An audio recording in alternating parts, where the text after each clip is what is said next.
मजाक समय हो गयो वकील साहब, मोर संपत्ति का हो। चिंता झन कर बाबा, ये वसीयत के हिसाब से तोर आखिरी सांस तक नाती पोता तोर परिवार के जो भी खड़े रही ओकरे ये संपत्ति हो ही बाबा।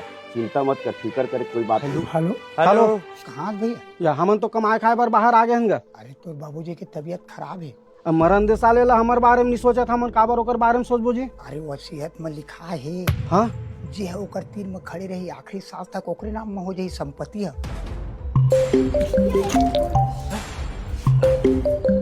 हेलो जा तो बेटा, जा तो जल्दी, तोर दादा करे जा तो वसीयत में देकर।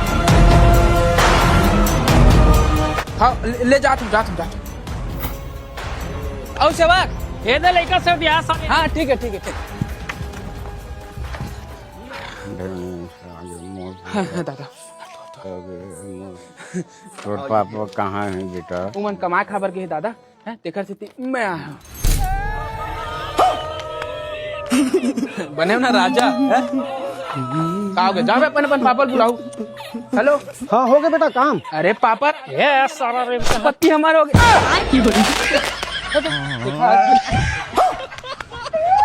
गलत हो गया काजी। हाँ एकदम परफेक्ट सारा बेटा तो छत में आको भला रुक।